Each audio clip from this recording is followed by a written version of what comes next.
Que tal a gente mergulhar num lugar bem fundo dentro da gente? Um lugar que guarda a chave para os nossos padrões mais inconscientes.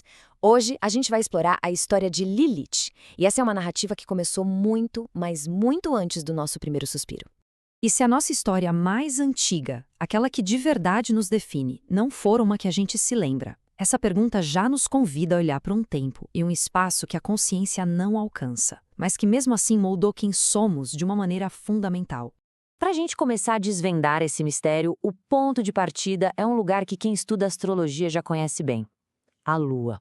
É a partir dela que a gente consegue entender a profundidade de Lilith. Pensa assim, a Lua é tipo nosso inconsciente mais familiar, sabe? É onde a gente busca segurança, pertencimento, aquilo que nos nutre. Já Lilith, por outro lado, é como se fosse o porão desse inconsciente. É um instinto primitivo, a nossa sombra, são aquelas marcas formadas antes mesmo da gente ter consciência. E aqui está o pulo do gato. Lilith é esse símbolo astrológico da nossa experiência lá dentro do útero. É o registro do que a gente viveu através da nossa mãe naqueles 9 meses. É exatamente esse o território que vamos explorar agora. E aqui a gente chega no coração da questão. Como é que essas experiências tão iniciais continuam ecoando ao longo da nossa vida? Para um pouquinho para pensar nisso. O nosso primeiro relacionamento de todos, aquele que serviu de modelo para todos os outros, foi essa conexão direta, física e emocional. O cordão umbilical não era só um canal de nutrientes, não. Foi o nosso primeiro modelo de como se relacionar. O processo é de uma profundidade, assim, incrível. Primeiro, a unidade. Lá no útero, não existe eu e ela, somos uma coisa só. Depois, vem a absorção. As emoções dela, o estresse, a alegria, tudo isso se torna nosso. E, finalmente, o molde. Essa experiência define como vamos buscar a sensação de unidade para o resto da vida. Olha só alguns exemplos bem concretos. O medo da falta, a sensação de não ter sido uma gravidez planejada, o estresse de um relacionamento difícil que ela estava vivendo, o luto por alguma perda. Todos esses sentimentos foram absorvidos por nós como se fossem nossos. A profundidade disso é gigante. Naquele momento, não tinha um eu e um ela. A gente se tornou a realidade dela. E é por isso que esses bloqueios podem ser tão difíceis de acessar só com a mente consciente.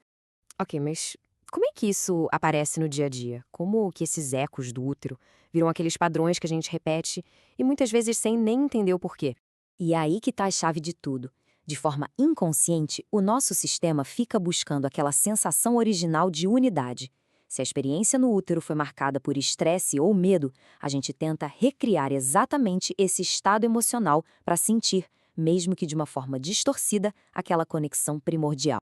É um paradoxo, né? Conscientemente, a gente busca a conexão, o toque suave, mas o nosso programa interno, aquele que roda sem a gente ver, pode nos levar direto para os espinhos, recriando a dor que um dia foi sinônimo de unidade para a gente. Para isso ficar bem claro, vamos pegar um exemplo poderoso. O caso de quem tem Lilith em Áries no mapa. Se, por exemplo, alguém com Lilith em Áries estava no útero onde a mãe vivia um ambiente de muito conflito, de agitação, a tendência na vida adulta pode ser buscar, sem perceber, brigas e guerras. Por quê? Porque foi desse jeito que a unicidade, a conexão pelo cordão umbilical foi entendida pela primeira vez. E claro, o mesmo princípio vale para outros posicionamentos. Alguém com Lilith em Capricórnio, cuja mãe sentiu o peso da responsabilidade, da escassez, pode acabar recriando cenários de dificuldade para se sentir conectado. Ok, entender de onde vem o padrão é o primeiro passo, né?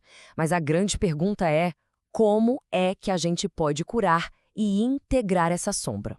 Pois é, como é que se quebra um ciclo que a gente nem sabia que existia? A resposta, claro, não é simples na prática, mas ela começa com um passo fundamental. O caminho começa quando a gente joga uma luz nesse inconsciente. É preciso trazer consciência para esses padrões. Ferramentas como o mapa astrológico nos ajudam a identificar essa ferida, lembrando que ela não é nossa, mas uma memória que a gente carrega. Beleza, uma vez que a gente tem essa consciência, o que fazer? Como é que se trabalha essa energia? Bom, práticas como meditação, reiki e até mesmo certos sons, como o de tambores ou o som da água, podem nos ajudar a acessar essas memórias primordiais de um jeito seguro, permitindo que as sensações venham à tona para serem curadas e ressignificadas. O grande objetivo, no fim das contas, não é apagar esse desejo de unidade, mas sim mudar o método. É sair desse labirinto da repetição inconsciente e começar a trilhar um caminho consciente em direção à conexão que a gente tanto busca. Então, em vez de buscar conflito para se sentir uno, pode-se buscar a espiritualidade. Em vez de recriar a carência, pode-se buscar uma conexão profunda com a natureza. São caminhos que satisfazem a mesma necessidade, mas de uma forma saudável, que promove crescimento. E para a gente fechar, fica esta reflexão, que é bem poderosa. E se essa ferida, esse padrão que parece tão sombrio, não for uma fraqueza?